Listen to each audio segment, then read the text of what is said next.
താജുദ്ദീൻ പെരുമാൾ റഹ്മാൻ്റെ ഖബർ സലാരിയിൽ നാടൻ പ്രദേശം പോലത്തെ സ്ഥലമാണ്.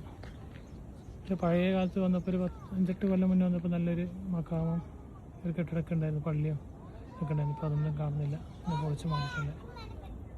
വിശുദ്ധാശങ്ങളെ കണ്ടിട്ട് തിരിച്ചു വരുന്ന വരവിൽ വഫാത്തായി കിടക്കുന്ന സ്വഹാബി റസൂലുള്ളാഹി താജുദ്ദീൻ പെരുമാൾ റളിയല്ലാഹു ചേരമാൻ പെരുമാൾ എന്നറിയപ്പെടുന്ന മഹാൻ മക്ബറയാണ് ഈ കാണുന്നത്. ഒരു ചാരത്തന്നെ ഒരു ഖബറും കൂടി കാണുന്നുണ്ട്. താജുദ്ദീൻ പെരുമാൾ റളിയല്ലാഹുവിൻ്റെ ഖബർ സിയാറത്ത് ചെയ്യാൻ വന്നിട്ടുള്ളത്. ഇതൊക്കെ നമ്മളെ 5ാമത്തെ ദിവസമായി ഇവിടെ സലാലിൽ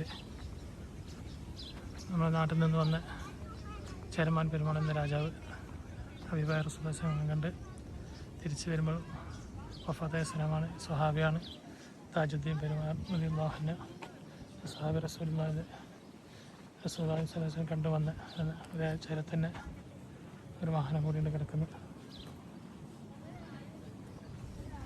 സലാലിൽ നല്ല നാടൻ പ്രദേശം പോലത്തെ സ്ഥലമാണ്.